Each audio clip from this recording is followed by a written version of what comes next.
अस्सलाम वालेकुम रहमतुल्लाहि वबरकातुहू। आज से हम लोग इंशाअल्लाह इबादत पर डिस्कशन करना शुरू करेंगे। आप ये जानिए कि इस किताब का सबसे इम्पॉर्टेंट हिस्सा यही है और इसी में से सबसे ज़्यादा आप लोग के लिए क्वेश्चंस भी हम लोग लाएंगे, तो इसलिए इसको बहुत गौर से सुनिए और इस पर तवज्जो देकर इसको फॉलो करिए। इबादत में हम लोग ये देखते हैं पहले कि अल्लाह ताला ने इंसानों को इसी मकसद के लिए पैदा किया है कि अल्लाह ताला की इबादत की जाए। वमा खलक़तुल जिन्ना वल इंसा इल्ला लियअबुदून, मैंने इंसानों को इसीलिए पैदा किया है कि वो मेरी इबादत करें। इबादत के माने क्या होते हैं? इबादत माना होता है कि अल्लाह ताला की खुशनुदी हासिल करने के लिए, अल्लाह ताला को खुश करने के लिए हम अपने तमाम काम करें, इसी को हम इबादत कहते हैं। क्या हमारे जो दुनियावी काम हैं, बिज़नेस है, कारोबार है और बाकी दूसरे काम हैं, वो भी इबादत में शुमार किए जा सकते हैं? हाँ, अगर हम लोग उनको अल्लाह ताला के अहकाम के मुताबिक करें और अल्लाह ताला ने जिन चीज़ों से मना किया है जैसे कि झूठ, चीटिंग, फ्रॉड, इन सब चीज़ों से बचकर सही तरीके से उन पर अमल करें तो हमारे दुनियावी कामों का भी हमको अल्लाह ताला सिला देगा और उसको इबादत में शामिल करेगा। इबादत में डिस्कशन सबसे पहले तहारत पे होता है। तहारत मतलब सफाई, जिसमें वज़ू और गुस्ल वगैरह आता है। तहारत किसे कहते हैं? बदन की पाकी और सफाई। कुरान में हुक्म दिया गया है कि अल्लाह ताला पाक साफ रहने वालों को पसंद करता है। पाकी हासिल करने के 3 तरीक़े हैं, वज़ू, गुस्ल और तयम्मुम। अच्छा, इस्तिंजा किसे कहते हैं? बैतुल खला से फ़ारिग होने के बाद, टॉयलेट से फ़ारिग होने के बाद अपने आप को, अपने बॉडी को साफ़ करना, उसको हम लोग इस्तिंजा कहते हैं। इस्तिंजा से जो गफलत बरतता है, जो लापरवाही करता है, जो सही से इस्तिंजा नहीं करता है, उसके लिए हदीस में सख्त अजाब की वईद आई है।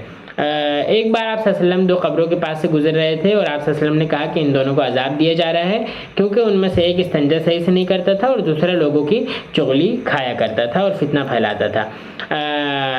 अपना टॉयलेट में बैठते वक्त हम लोग को क़िबले की तरफ मुंह भी नहीं करना चाहिए और अपनी पीठ भी नहीं करना चाहिए। क़िबले को या तो अपने राइट साइड पर रखना चाहिए तो अपने लेफ़्ट साइड पर रखना चाहिए। किसी भी सुराख में, किसी भी बिल में पेशाब करने को मना किया गया है क्योंकि वो हो सकता है किसी सांप का, किसी भी जानवर का बिल हो तो उस जानवर को अजियत पहुंचेगी। किसी मजबूरी के बगैर हम लोग को खड़े होकर पेशाब करने से मना किया गया है, हम लोग को बैठकर पेशाब करने की नसीहत की गई है। दुआ अल्लाहुम्मा इन्नी अऊज़ु बिका मिनल खुब्सि वल खबाइस, से अल्लाह मैं आपकी पनाह चाहता हूँ शैतानों से, मर्द हों या औरतें हों। इस दुआ को हमको पढ़ने का हुक्म दिया गया है। और जब हम लोग फारिग हो जाएं, टॉयलेट से फ्री हो जाएं, तो हमको अल्हम्दुलिल्लाहिल्लज़ी अज़हब अन्निल अज़ा व आफ़ानी, अल्लाह ताला का शुक्र है जिसने बुराई को, गंदगी को मुझसे दूर किया और मुझको आराम दिया। हम लोग को ये दुआ पढ़ना चाहिए। अब ये देखिए कि हम लोग टॉयलेट में फ्री हो जाते हैं आराम से, ये अल्लाह ताला की कितनी बड़ी नेमत है। माना किसी को लूज़ मोशंस हो जाते हैं या ये कि उसका पेट ख़राब हो जाता है तो आदमी बहुत बड़ी मुसीबत में रहता है। तो हम जब भी आराम से टॉयलेट जा रहे हैं, फ्री होकर बाहर आ रहे हैं, हमको इसका एहसास होना चाहिए कि अल्लाह ताला की बड़ी नेमत है कि वो इतने आराम से हमको पाकी और सफाई दे देता है। इस्तिंजा किस हाथ से करना चाहिए? इस्तिंजा बाएं हाथ से करना चाहिए। शरीयत ने हमें ये हुक्म दिया है कि हम सारे अच्छे काम दाएं हाथ से शुरू करें और सारे बुरे काम हम लोग बाएं हाथ से शुरू करें, जैसे कि नाक साफ़ करना हुआ या इस तरह के बाकी दूसरे जो काम हैं वो हमको बाएं हाथ से करने का हुक्म दिया गया है। वज़ू किसे कहते हैं? देखिए, जिन क्वेश्चंस को मैं बीच में छोड़ता जा रहा हूँ वो क्वेश्चंस आपके लिए ओमिटेड हैं, ठीक है, उन क्वेश्चंस को पढ़ने की ज़रूरत नहीं है।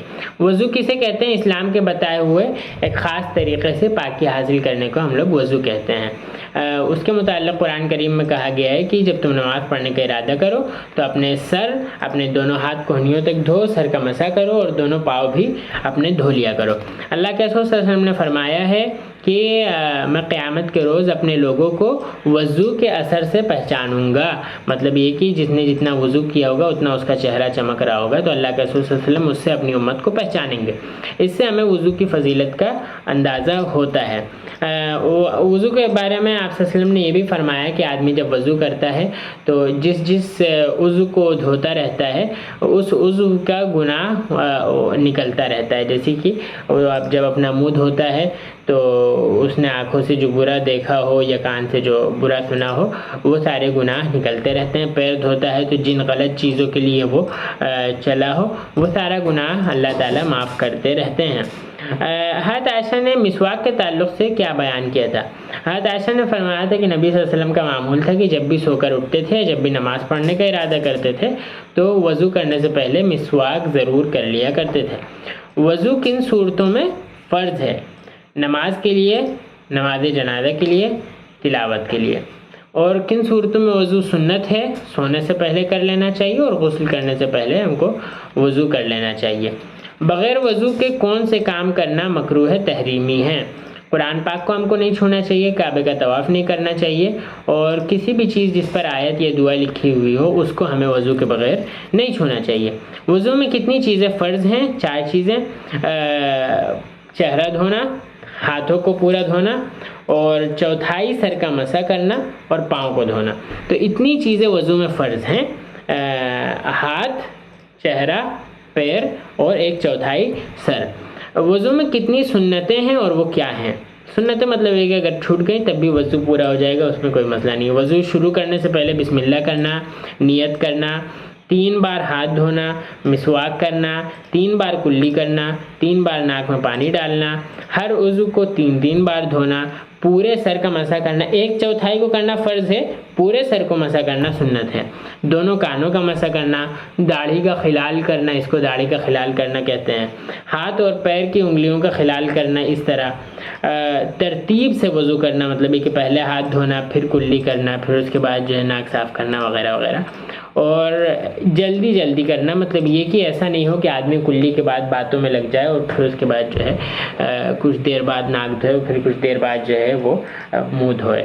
وضو میں کتنی چیزیں مستحب ہیں؟ وضو میں 7 چیزیں مستحب ہیں۔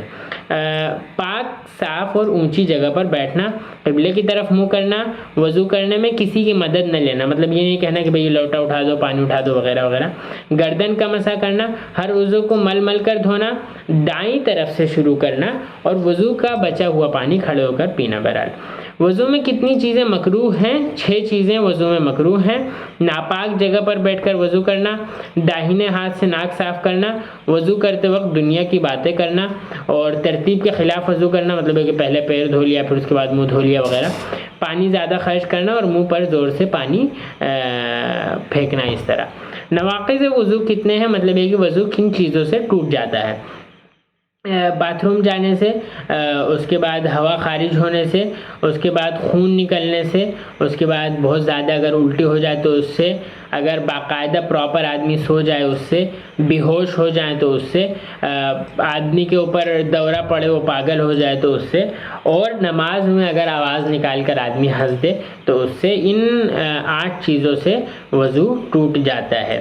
وضو کرنا، وضو سے فارغ ہو کر کون سی دعا پڑھنی چاہیے؟ اشہد ان لا الہ الا اللہ وحدہ لا شریک لہ واشہد ان محمدا عبدہ ورسولہ اللہم اجعلنی من التوابین واجعلنی من المتطہرین۔ اگر کسی کا وضو بار بار ٹوٹ جاتا ہے تو اس کے لیے شرعی حکم کیا ہے؟ دیکھیے کچھ لوگ ہوتے ہیں جو بیمار ہوتے ہیں تو جن کا پیشاب وغیرہ بار بار دھیرے دھیرے نکلتا رہتا ہے، تو ان کے لیے یہ حکم بتایا گیا ہے کہ وہ ہر نماز کے لیے ایک بار فریش وضو کر لیں اور ان کی نماز قبول ہو جائے گی۔ اگر کوئی شخص بغیر وضو کے نماز پڑھتا ہے تو یہ عمل کیسا ہے؟ اگر جان بوجھ کے آدمی بغیر وضو کے نماز پڑھ رہا ہے تو وہ سخت گناہگار ہوگا، اور اگر بھولے سے پڑھ رہا ہے تو اس کی نماز قبول نہیں ہوگی اور اس کو پھر سے وضو کر کے نماز کا اعادہ کرنا چاہیے۔ موضوع پر مسح کرنے کا طریقہ بتائیے۔ دونوں ہاتھوں کو پانی سے بھگا کر دائیں ہاتھ سے شروع کرنا، دائیں ہاتھ سے دائیں پیر کو، پھر بائیں ہاتھ سے بائیں پیر کو انگلیوں سے لے کر اوپر ٹخنوں کی طرف لے کر جانا چاہیے۔ ایک آدمی جو اپنے گھر پہ رہ رہا ہو وہ 1 دن تک اپنے موضوع پر مسح کر سکتا ہے، اور ایک آدمی جو سفر میں ہو وہ 3 دن تک اپنے موضوع پر مسح کر سکتا ہے۔ کن چیزوں سے موضوع کا مسح ٹوٹ جاتا ہے؟ جن چیزوں سے وضو ٹوٹتا ہے اس سے مسح بھی ٹوٹ جاتا ہے۔ موزہ اتار لینے سے مسح ٹوٹ جاتا ہے، اور جب پیریڈ ختم ہو جائے، مطلب کہ گھر پہ رہنے والے کے لیے 1 دن کا پیریڈ اور سفر کرنے والے کے لیے 3 دن کا پیریڈ، تو یہ پیریڈ ختم ہو جائے تو مسح ختم ہو جاتا ہے۔ آج کے لیے اس پہ اکتفا کرتے ہیں، اور باقی باتیں کل انشاءاللہ۔ السلام علیکم ورحمۃ اللہ وبرکاتہ۔